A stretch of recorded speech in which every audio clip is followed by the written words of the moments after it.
So tonight is the 6th First Novel Friday ever, and I'm thrilled to introduce you to 3 incredibly talented debut authors. With Gingko season, we have Naomi Xu Elegant. With Benedict Nguyễn brings us Hot Girls with Balls. And Stephanie Wambugu brings us Lonely Crowds. Our moderator tonight is the author of this staggeringly good new book, Stag Dance, Torrey Peters. Please give them all the love.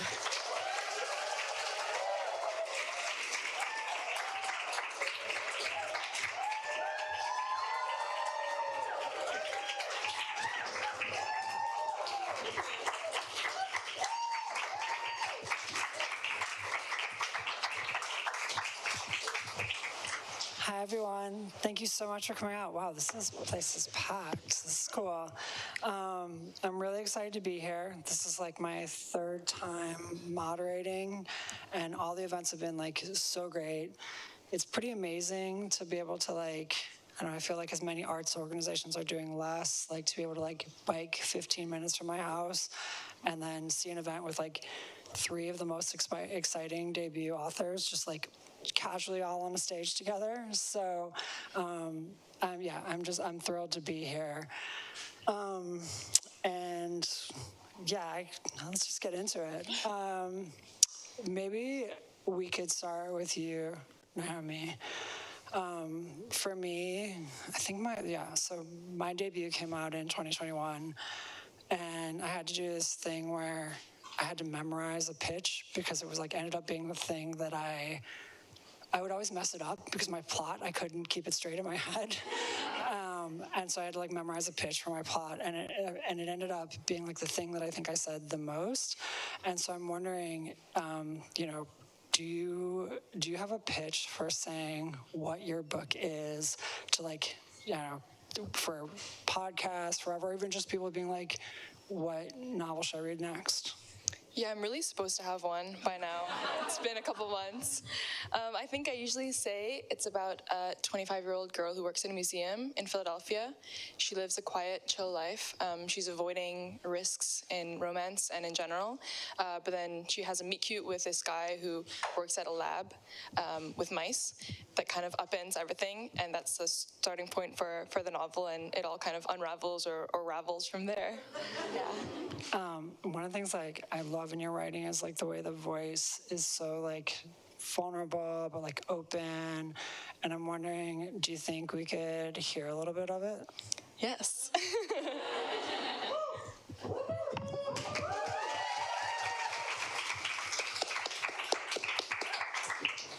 Thank you all for coming. I'll read a bit from the very beginning where Penelope, the main character, is hanging out with her friend Apple.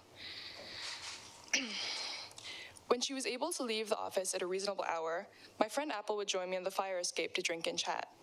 I against the brick wall and she facing me, resting her elbows on the railing, her back to the empty lot, position I could never manage because it induced in me a terrible sensation of vertigo, similar to the feeling I got when I traveled up very long escalators.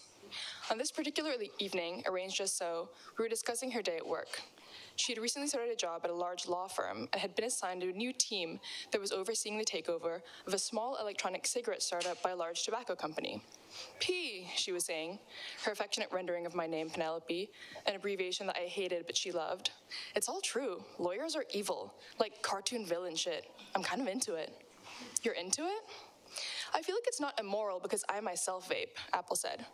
And I'm learning a lot about M&A, but everyone on my team kind of sucks. They all brag about how late they worked and how little they slept, which is very college, and how much they hate their clients and how much more they hate the losers who criticize them.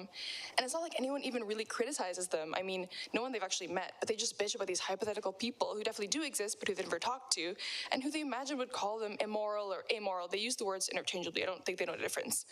But it's all about the money for them and the status, which it is for me too, but they take the fun out of it. We get these free lunches every day. They send out an email on Sundays with the whole menu for the week, like Taco Tuesdays, Wiener Schnitzel Wednesdays, Fish Fridays. Fish Fridays? Are they Catholic? The food is really good too, like gourmet level, and there's dessert and starters and beverages and everything. Gluten-free options, vegetarian, vegan, kosher, Jain. But all the senior lawyers order salads or whatever from outside, like it's not cool to eat the provided lunch. Do you see what I mean? You want to eat the lunch, but because of the social pressure, you forego it. No, I eat it. I just resent that I feel self-conscious about it. You should quit, I said, and work for become a human rights lawyer. Apple snorted. And do what, work for the UN? What's wrong with the UN? It's impotent. I want to wield power. Civil rights lawyer? That's different, right? Yeah, but I have loans to pay off, so no. Apple sighed and extracted a silver vape pen from her pocket and took a long drag as if to prove her earlier statement. I always wished I smoked cigarettes because they looked really cool, but I never wished I vaped. Apple and I met in college in a half-credit samba ensemble class that she was taking to boost her grade point average for law school, and which I was taking because I was interested in cultivating a low-pressure hobby that couldn't be carried out alone or on a computer. Apple was assigned the kaiksa, a snare drum, which was by far the best instrument. The kaiksa made sexy sounds and came with a shoulder sling. It was the electric guitar of samba ensemble. I was given the tambourine. We were both terrible at our instruments, Apple because weekly attendance and participation and the end of semester performance were the only requirements for an A grade, and I because I hated the tambourine. Secretly, I coveted the surdo, a drum the size of my whole body, taut with goat hide and beaten with mallets, a drum whose sound made me feel like my bones were alive and humming inside my skin. One day in samba class, early in our friendship, Apple revealed to me the genesis of her name. Her father, a software engineer, had christened his children according to his aspirations for them, which was to become software engineers. He could have named me like Ada, after the woman who literally invented computers, she had complained, swiping absent-mindedly at the skin of the glorious kaiksa while I rattled my miserable tambourine. I asked her if she'd known that Ada was the daughter of Lord Byron, and she said that she hadn't, but that it made sense to her, and the math and computer stuff was probably a reaction against her philandering poet dad. Anyway, guess what my brother's name is? Steve. Both children resisted their father's will and opted out of software engineering. Dentistry was Steve's compromise, corporate law would be Apple's. She had readied herself for it since high school with the grim diligence of a public executioner. Now, after years of mock trials, she was at the guillotine for the first time, watching tumbrils of American teenagers roll toward her.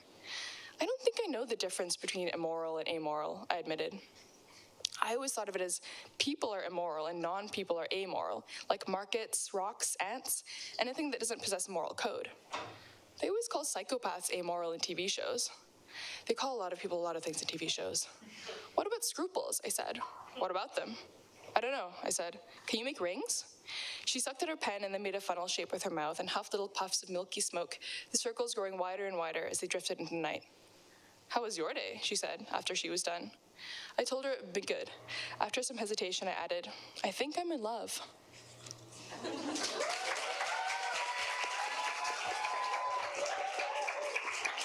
And it's good. The cart before the horse. It's exciting when someone's so eager to read.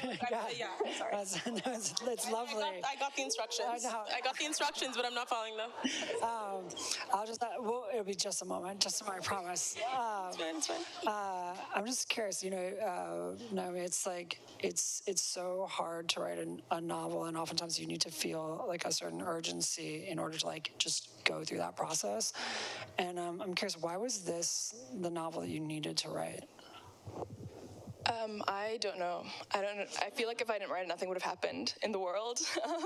So it maybe wasn't a need, but it's something that I wanted to do. It's set in Philadelphia, which I have a big place in my heart for, and I really wanted to write a novel set in Philadelphia. So maybe like for tourism reasons for the city. You know that you're like the second Philadelphia author I've done an event with who said that basically. Amazing. I did housemates with Emma Cobley-Eisenberg, and she was also like, this is just Philadelphia propaganda. So I'm glad that it's like a thing. Yeah, there's a cabal. Just coming to New York, being like, what about Philadelphia? Okay, now. I'm sorry I hopped up that way.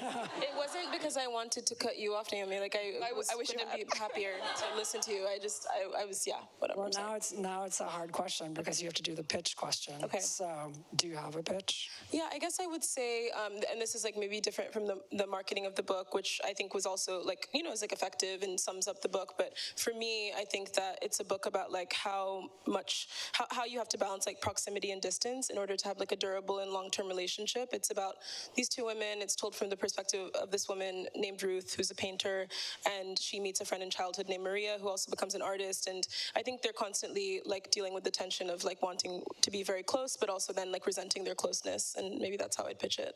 One of the things that was I read a review of your book in the New York Magazine. They said it was shades of like Sula and Ferrante. Do you feel that? Ferrante, I'm so happy to get that comparison. Of course, it's inevitable if you write a book about two women who are friends, but if the women aren't enemies, they're going to be compared. It's going to be compared to Ferrante, but it's a compliment, obviously. But I hadn't read Ferrante when I started writing the book. It's only after. Well, I guess I'd read like some of her shorter books, but it's only after the book was already written that I read the series, the My Brilliant Friend series, and. But Sula, definitely, that was the comp that I queried my agent with. Oh, nice. And then he was like, this is wonderful. I love the comps were Sula by Toni Morrison and Horse Crazy by Gary Indiana. And he was like, I love these and I'm happy to work with you, but these are not the comps we're going to send out to publishers. Well, so, but yes, yeah. Can we hear a bit? Yes, yeah.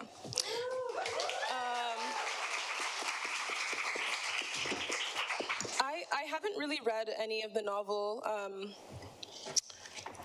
to an audience because I never know what to excerpt. But in the recent issue of The Drift, which is a really wonderful issue, there's a lot of really good fiction in it. They chose an excerpt of it, so I'm just going to read that. And if I go over the 5 minutes, will someone just give me a signal? Or I'll look at the clock. There's actually a clock there, so I'll look.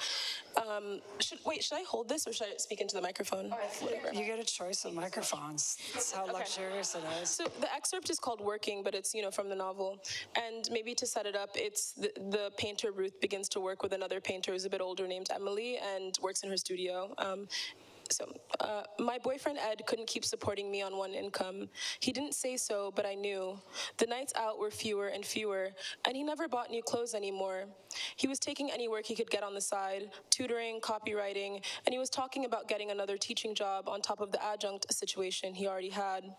Asking his parents for another loan was out of the question. He wouldn't even discuss it. Apart from that, I needed money of my own for the inevitable split. It was hard to say out loud, but Maria's success made me ashamed to go back to working in a restaurant. We were the same age, had received the same education, had come from the same place, and if she walked in for dinner at a restaurant I worked in but couldn't afford to dine in, and I had to seat her again, I'd die on the spot. I remembered that my painting professor from Bard, Moser, had told me to call him if I ever needed help. Folksy, salt of the earth, generous. I really mean it, he had said. You're a good person. Let me give you a hand. I've got friends. Naturally, I had vowed to never call Moser and didn't believe he would help me even if he could. I was so cynical, despite all the good luck I'd had finding a boyfriend and a place to live. In the beginning, when I had told Ed I'd quit my job at the restaurant to focus on painting, I expected him to throw me out on the street. But he'd done just the opposite, embraced me and told me to take my time. We could make do with the little savings he had and what he made working freelance until I found something else. I couldn't assimilate his kindness with my expectations that the world was a constant disappointment until you died. The next morning, I called Moser, and when he answered, he said how glad he was to hear from me and asked how I was. The first adult who had ever really been kind to me for no reason at all. After some friendly catching up, nice talk, I told him I needed his help. Could he put me in touch with someone who might give me a job? He said he would keep an eye out and asked me where he could reach me. I gave him Ed's landline and thanked him. Goodbye. 2 days later, Moser called me with an address for a painter's studio in Chelsea, a young woman artist whose name sounded familiar. Moser had put in a good word. I was to go there for an interview. When? That afternoon. I needed money, didn't I? I thanked Moser and told him I'd stay in touch. I told Ed the good news and said I'd take a cab, but he insisted on driving me. He put his work aside and went out into the cool April day, stopping for Heroes on the way, drinking sodas in the car, Ed wishing me good luck and telling me to make sure to look the artist in the eye. I evaded eye contact, and Ed had noticed this early on. He said it was something I should correct while I still could. In America, Ed said, eye contact is everything. When he spoke that way, I thought he'd make a good father, so absolute, sure of what was good. I rang the doorbell, and a young, dark-haired woman with a middle part came down. You could see her ribs, the sharp bones beneath her cheeks and forehead. She had porcelain, almost reflective skin. There was a little dog cradled in her left arm, and her t-shirt was covered in red paint, the thin cotton loose against her narrow frame. Ruth, she asked. I nodded. Emily. She adjusted the dog and gave me her hand to shake. We took a big freight elevator down to her studio. It was a dark space. There was very little natural light, and she made up for it with harsh industrial clip-on lamps with flickering bulbs that needed to be changed. It's impossible to describe Emily without noting that Adderall was very new in those days. Many such cases. That's not part of the. It was. It was only beginning to be widely available, but it was all over the news and plastered in the subway stations. Advertisements making many promises: soar confidently into the new school year, meet your true potential. Similar drugs had been around for lethargy and depression, weight loss, dread, but Adderall, ADD for all, with its talk of inclusion and its appeals to innate human potential, could not be more of the moment. I'd taken it only once to finish a big art history final, but didn't find it conducive to the work of looking at photographs in an empty corner of the library. It only made me want to go to the pub to drink and talk for hours. Adderall seemed better for partying or manual labor. It hadn't been for me, but I could spot people on it from a mile away. College had been full of these types. Emily was one such case. Her eyes darted everywhere. There was literally writing on her walls, and I'm going to skip ahead here just to the writing on the walls. Do I have time? I'll just skip ahead anyway. So she asks, so tell me, Ruth, do you know how to stretch a canvas? Yes, Ruth I say. And you're fine with dogs and simple math, she asked. Yes to both. I do a bit of research, so I may need help cleaning up my notes. She pointed to the writing on the walls, the stack of books piled on the old schoolhouse desk. Do they cover spelling and grammar at Bard? Yeah, they do, I said, standing up straight, looking her in the eye. Just a joke, Emily said, smiling, her yellow teeth bold against her skin. You've got the job. You know, I think we'll have a fun time. I usually work alone, but you have to know when to ask for help. Isn't that right, Guy? Guy is the name of her dog, if that wasn't clear. She asked, petting her dog's matted hair. As she spoke, describing the job in further detail, I couldn't stop staring at the writing on the walls. She had all these numbered sentences piling up over one another, and I knew she had written them in earnest. Take good care of your body, keeping it clean, tuned, and well-oiled like a car. Emblems conceal. Make sure there aren't any symbols in your paintings. Always get a second opinion, doctors, gallerists, etc. Use the shame to make paintings that make money. Repeat. Find a very crafty accountant. Find a guy for everything. Do not let sex get extreme with men you don't know. There were easily 100 similar sentences scrawled on the walls. Some were incoherent, while others made their own strange kind of sense. I didn't want to write her off or say that it was just the drugs. There must have been a logic to what she was doing, since it made her able to work so athletically. If she were a man, it might not have seemed so crazy. Her scrawls might have been collected in a book of aphorisms with a serious foreword. She saw my puzzled stare and explained, "Those are just my ideas," she said, as if that clarified anything. That's the end.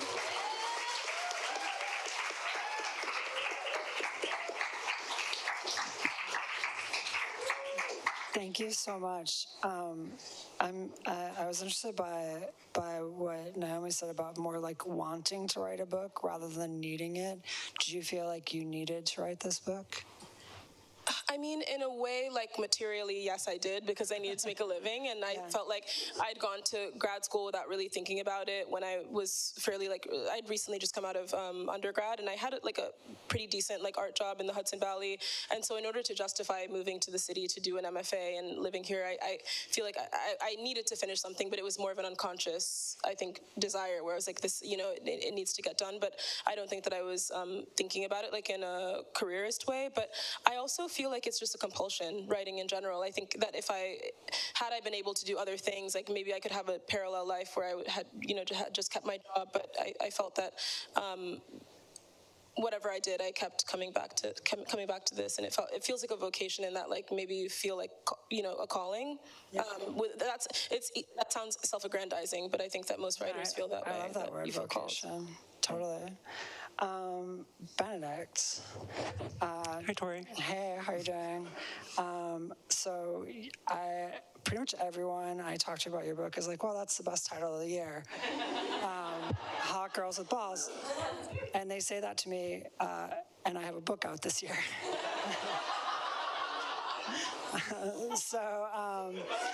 Not sorry. Yeah.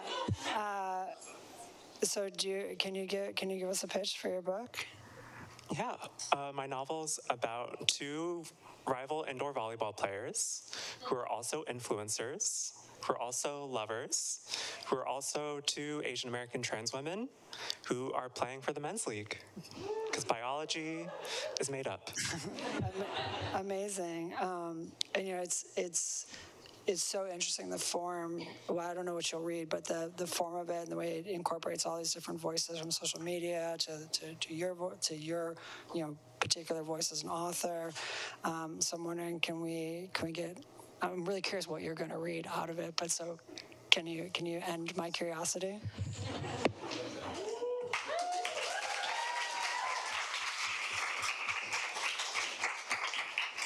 My book has been out for 1 month.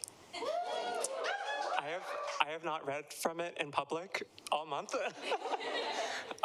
Last week in DC, I did a lectem about how to do a bump in volleyball. But should I read from the book tonight? Is anyone curious about how fame is produced? No shame.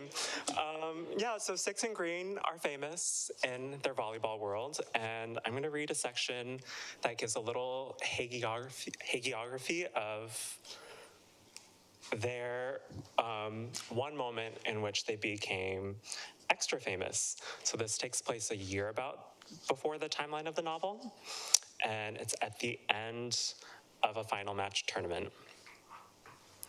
Where did I want to start? It was a tough match. Every tension echoed around the empty stadium. When Regalado won, Six cried openly, her furrowed face conveying distraughtness, but her cheeks wide and legible to the camera. The best actors would appreciate her natural talent for conveying emotion on screen.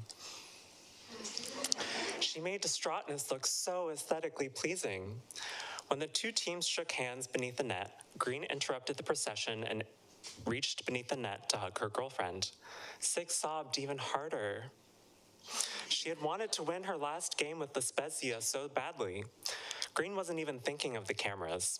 She just held on to Six's wrists and through the net, kissed her. That the pandemic had vacated live fans from the arena only made the soft earnestness of the gesture feel more intimate to the millions of at-home viewers. Oh, look at them, Sonus's appointed color commentator Tanner exclaimed on the video that circulated the globe. Stripped of its following sentences, Tanner's ugh could sound like affection or disdain, impatience or empathetic agony, or conveniently, any of these emotions at once. Regardless of whatever viewers projected onto the phatic utterance, one couldn't not hear the erotic pleasure in Tanner's voice. Tanner followed the sound with a narrative that made Six and Green's journey to that kiss satisfyingly relatable. Like Romeo and Juliet, or Juliet and Juliet. Listen, Rudy, there's no way they could both leave this match thrilled. That's not how sport works. But these players from opposing teams have been friends since they first played each other in college and have been dating for over a season now. Beyond love, what we're witnessing right now on the court is a deep respect for each other. The moment replayed on the Sports Network's evening recap and then the next morning on its parent news channel's morning talk show. The hosts cooed atop Tanner's ugh with their own simpering wonder at all the affect bursting from the scene. The release of tears, the tender embrace, the fishbowl of nearby players patiently admiring their teammate and opponent, and the Jumbotron creating a double portrait. Just look, the famed power couple just being a couple after a grueling 5-set match. It only took an hour for multiple platforms to track millions of views, and Green's agent Yema to call Six's agent Brent. They called Green and Six together in what would become the first of many 4-way calls. They were a super team now. Yema called this moment viral. It wasn't the engagement stats, but the revelation of new entry points towards infatuation. Viral moments reached Vector viewers and taught them how to feel and bring the phone closer to their face. Six and Green's kiss was a beacon for romance and optimism in lonely, socially distanced times. If they could keep it together, maybe there was still hope. Thank you. Thank you. So that was your first ever reading of this since the book came out? Since the book came out, yeah. And it was your first ever, too. So you all are pretty lucky. They've been very avoidant until this point. Have you read before? I mean, I read the excerpt because I was asked to, but otherwise, no. Oh, that was really so. Can you hear me? I should speak into the microphone. I read the excerpt because I was asked to for an event, but otherwise, no, I haven't. So you all are not reading books. No. Read it later. I mean, it's hard to select an excerpt that I think stands alone in general. Yeah. Well, I'm very glad that I was here for this momentous series of firsts. Same sort of similar question as I asked before. Was this a book that you wanted to write, or was it like a kind of also a vocation thing? I just couldn't stop coming up with little one-liners about Six and Green. That was my compulsion, where I was just like making fun of them from every different angle, and I just kept coming up with different jokes. And so it was like a novel's worth? A novel existed. I love it. Well, can we give it up for our readers?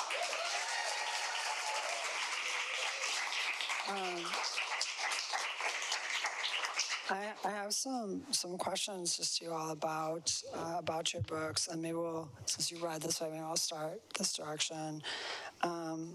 When did you? We just sort of heard this, but when did you first start thinking that like these jokes were a novel, and how long did it take between then and it actually becoming a novel? Like, what was that process like? Yeah, I envisioned Six and Green. I watched volleyball. I'd been writing dance criticism for a few years before starting writing this project, and so had been thinking a lot about the art form of translating movement into language. I was also thinking about my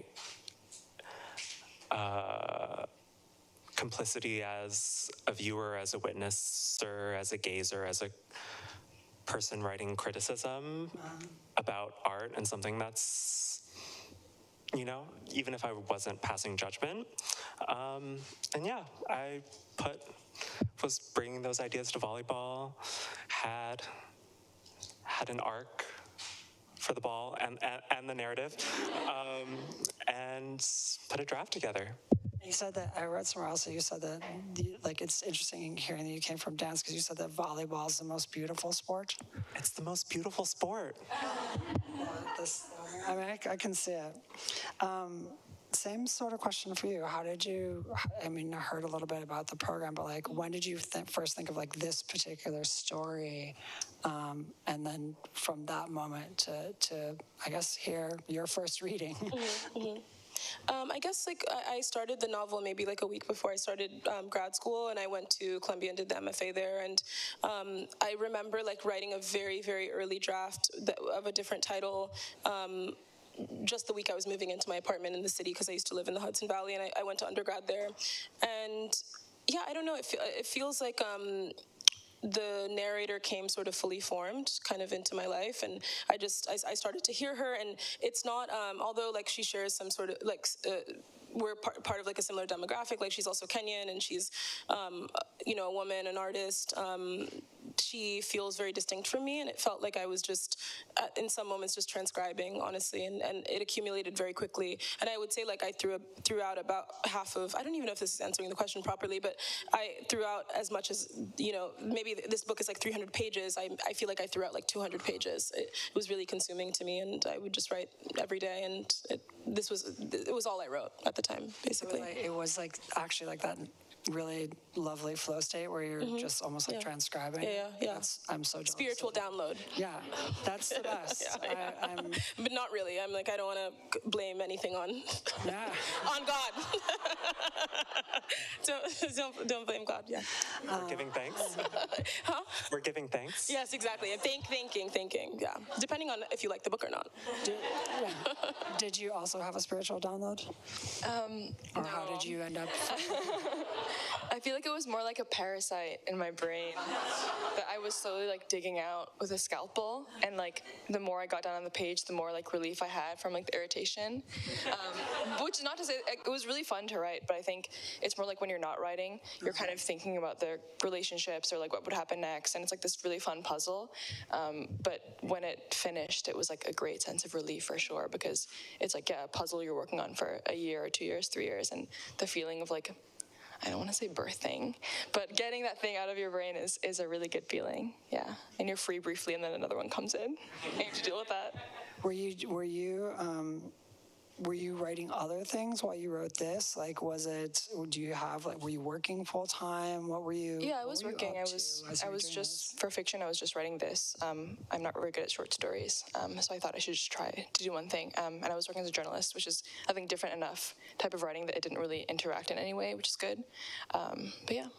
So the journalism, while you were writing journalism, it didn't really inform? No, because I think it's so different. Like the generative sort of states are very different, and the writing style is very different. So it was, yeah, nice and separate. You were doing dance criticism, but before you wrote this book, or when you did this book, were you just working on this book, or what were you up to throughout the whole process? Yeah, it's been writing a book in a time of fascism, SOS, and late capitalism. Yeah, my life has been very strange. I was living in Paris last year. I was doing journalism of a kind. I was reporting on the labor movements ahead of the Paris Olympics and thinking about the sports industry and spectacle from that point of view. And continuing to produce projects with artists that I collaborate with, and so also that labor of like thinking about how to help position projects for the public. Were you doing sports before you wrote this book, or was it like you started writing this book and then you started also reporting on the Olympics and doing sports stuff? Is dance a sport? You tell me as a dance critic. I'm also a freelance dancer, so I've been dancing in different projects for the last 10 years or so. And I've had injuries. It's a physical practice that is sporty to me, yeah. Cool. And you were mostly in the MFA while you were writing this, or did it I had many jobs. After many jobs as well? Yeah.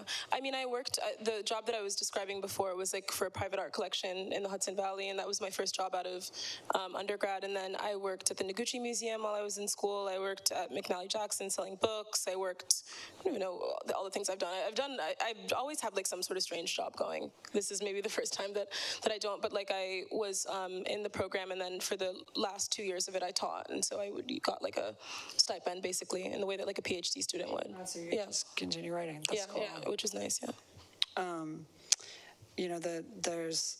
I assume that many people in the crowd are also artists, and there's like writers and various things, and I think there's like a question.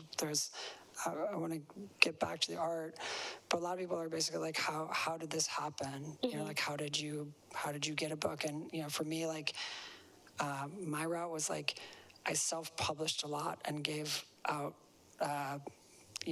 these kind of $2 printed things, and got like. Were they novel length or longer, or? No, they were like I called them novellas, but that was a lie.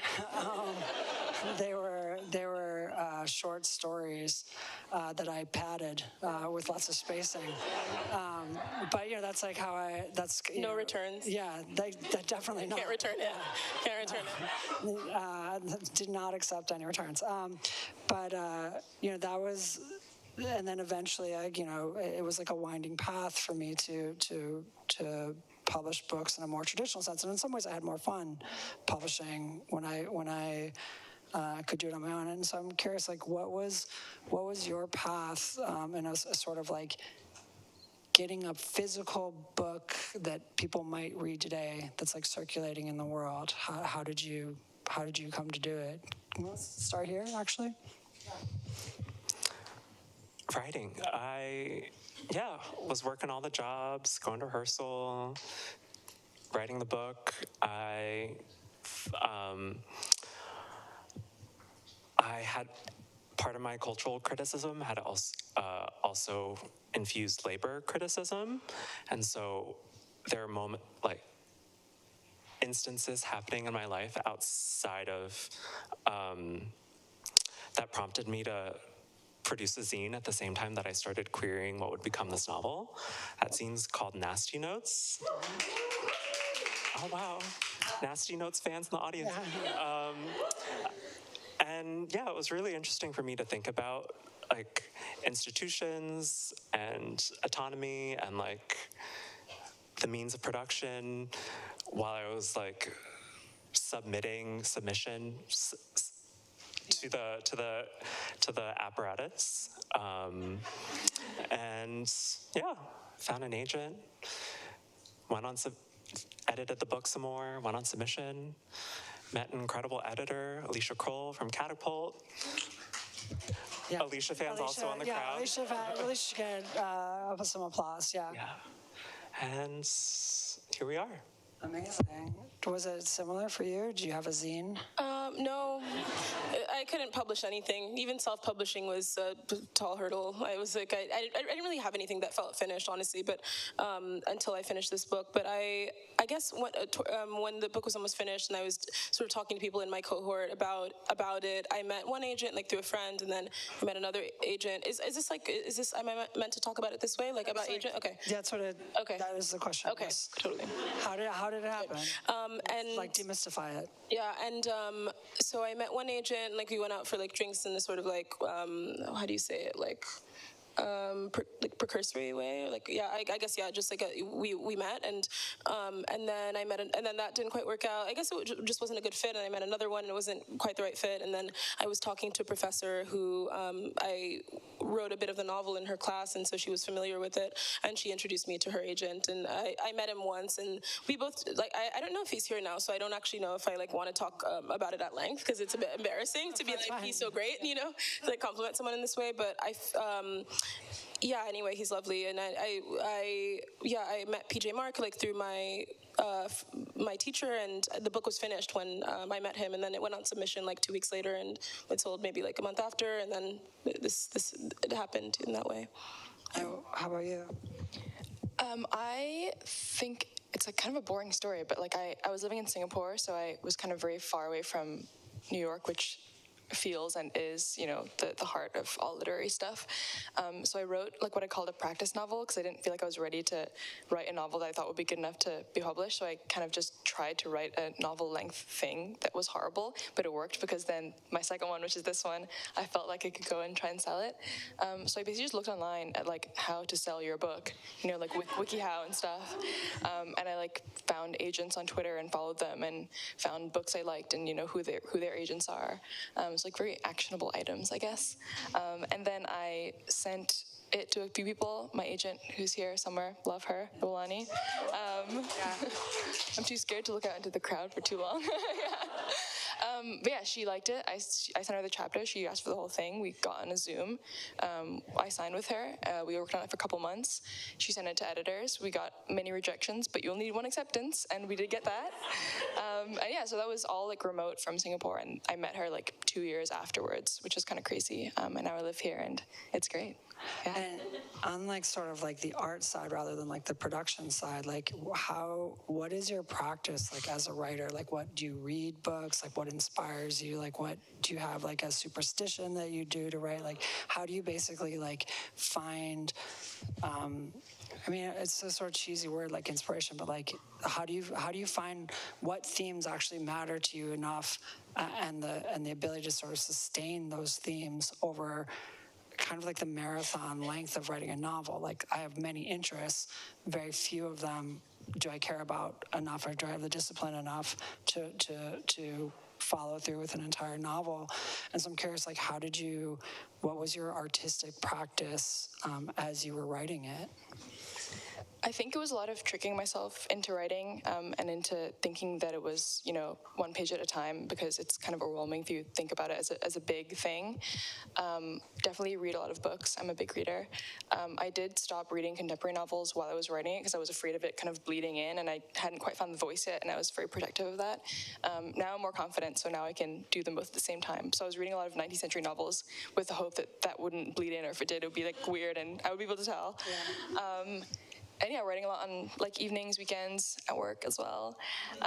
And I think in terms of writing, I would, now when you market the book, you're kind of like, oh, it's about identity and belonging and friendship and romance, all these things. But when you're actually writing it, it's like, okay, like she has to go talk to him and go stand over there in this scene, and then this thing has to happen at the end, like all very, very concrete things. And I think if you go into it thinking, I want my themes to be XYZ, that's kind of really dangerous and probably could lead to not very good writing. So it's more like, okay, like I want this person to meet this person, and then I want her to like get an email from her ex-boyfriend and be upset, like all very, very concrete things. And then the kind of unconscious part can come from somewhere in the unconscious, I guess, and fill in the gaps once you have, you're kind of like, oh, I'm just doing the bricklaying, like nothing else is happening, and then everything else can kind of seep in. I feel that in your novel, actually. It's like quite beautiful the way that like those things that, I mean, you just said it very well, but that there's, it's like held, and you feel the way that's all welling up. It's pretty gorgeous. How about for you? How do you find now I'm not sure if I even remember the question, because I was thinking about something Naomi said. It was a paraphrasing of a question, so let me try again. Yeah. But, if it's, okay. Yeah, it's basically like, how do you find the short version is like, how do you find the inspiration for your art and then sustain it over the course of writing a novel, especially a first novel?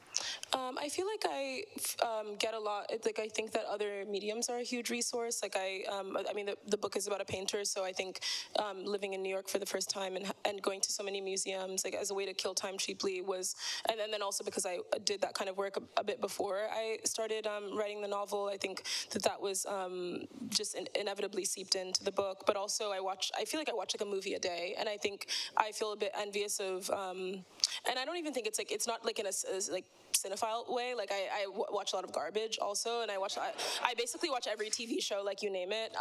If it's out, I'll watch it. But I feel like I don't know, there's something about like the satisfaction of a movie ending and being able to tell a story in the span of 2 hours. And I don't know, it feels sort of, there's like something seamless even about a bad movie, because it's not, awkwardness is so palpable when you watch a movie. It's like if something isn't working, like if there are like plot holes, or if there are things that don't feel like cohesive, it's immediately apparent. And so I think I get a lot from movies and from visual art, where it's just like there's a feeling of satisfaction. You look at it once, you have this kind of one encounter with it, and then you go away and it's over. Novels are different in that you can read a novel over the span of many days or weeks. It's a different kind of relationship to the work. But I want to say that I love The Sopranos as well. And I had a professor when I was an undergrad who said that The Sopranos is the great American novel. And I was just rewatching an episode of it the other night, and I just thought, like, it's so incredible, like, how satisfying this is. I think it's like, to get that kind of satisfaction in fiction is like really aspirational for me. Also, going back, the word I was looking for before was perfunctory. I had a perfunctory meeting with the agent. That's writing, everybody. Yeah. I was not using the right word properly before. Sorry. No, that was great. Also, by the way, that's funny that you talk about Sopranos, because your characters watch The Sopranos. Everything. It's always there. Pivotal scenes around The Sopranos. Yeah. And I do feel that sense that looking for the click of satisfaction of stories that I think does exist also in novels, and specifically your novel. Ideally. Yeah. How about for you? What was the ways that you found the ability to sustain writing this novel and bring the ideas from your life into it? It's been super important to me over my dance career to sustain a practice that's not tied to having work or my body being, injury-free, which it hasn't always been. And so with writing, I feel like I, find routines, I adapt routines. With this novel, I had ideas, and just wanted to keep playing with the sentences and let them find me. What was your routine? Like, were you like sitting at a desk? Were you in Paris? Were you like writing amongst in the Olympic Village? I don't know. Like,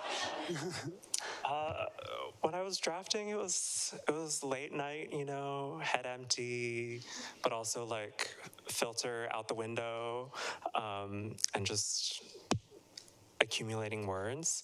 And when I was revising this novel, a lot of it, I was in edits while I was in Paris. And so it's like having very intense thoughts about language, because I was speaking a lot of French again. And then like thinking about the English language and the little Word document that has my novel, and then like going out into the world and producing this other language. But we love a deadline. My last question, I was given like some approved questions, and I'm going to deviate from the approved questions to a final question, which I stole from Roxane Gay, because I think it was like one of the best questions for me as like as a early writer. Is that like a lot of times you're like dancing around this very thing, trying to figure out ways to say it, and what that thing is, what I was asked, and then I finally got to say it to Roxane is, what is your favorite thing about your own writing? So if we could just maybe close out from each of you, what is your favorite thing? Let's start with you, Stephanie. What's your favorite thing about your own writing? Yeah, I guess I sort of anticipated this question, and I didn't know what to say, and I wanted to prepare something, but I will say that there's a painting that I saw. The painter Cecily Brown had a kind of not a retrospective, but a small show at the Met a few years ago when I'd first moved to New York, and she had a painting called BFF, and the plaque explained that it's like she's a beautiful like figurative painter, but there's like kind of a bit of abstraction in it, and she said that she titled it that because a mentor had told her, if you make painting your best friend, you'll never be alone. And I found that like incredibly moving. I like her as a painter, but I also think that what I love about my writing, what I love about writing, and what I love about my writing, what I hope people like, is that it is like so capacious. Like writing is always there for you. You can. I don't know what it's like to not have something like this. Like that you can come back to and return to, and you can spend a long time not being able to do it, and then when you can do it again, it's still there. And I think for that reason, it's like really various, and it has many different like tonal registers, because you write a book over the course of years, and it's like the person who's writes the first 20 pages of the book is maybe a different person than the one who completes it. And I think that having something like that that's like a repository that I can always come back to is incredibly important for me. But I also hope that quality comes across to readers, that there are many different modes and that there are many different selves that come across in the book. I think I feel that like that's like years of thought compressed into like, for me, a couple hour reading experience. It's pretty amazing. How about for you? What's your favorite thing about your own writing? There are some sentences in this novel that are just so funny. You will feel ill, and you might feel guilty, and then you'll keep laughing. Yeah, that's true. And I think it's like, I love that. I appreciate you're like, yeah, this book is funny, because there's so many times where like as an author you're trying to be like, it's chuckle worthy, or like trying to find like other ways of saying like, I wrote a funny book, like you'll enjoy it, you'll have a good time. So thank you for just being like, it's funny and it's true. How about for you, Naomi? What's your favorite thing about your own writing? I think since it's been out, one thing that's been really nice that people have said is that they feel like they know the characters or that they're friends, and they kind of miss them when they finish it. So maybe the characters, because obviously when I was writing it, I felt that way, and they felt like very real people to me. So the fact that I managed to successfully make other people feel like that was really cool. And people have been messaging me like arguing about like which guy that they would date. And in my first event, the moderator asked me someone asked me if I would fight the main character of my novel for her love interest. And I was like really thrown. It felt kind of like incestuous, and I didn't really know how to answer. And I was like, yes. And then I was like, wait, no. But I like that she asked, because I feel like it speaks to, the fact that they feel like real people with real stakes. Yeah, go to Philly, go talk to them. Thank you all so much for coming out. Thank you for supporting us. And thank you to you three for writing incredible books. They're going to be signing in the, what is it called? You do it. Amazing. So first, before I do anything else, thank you, Torrey. Naomi, Benedict, and Stephanie, will you hold your books up? Yeah. Let's give them a big hand.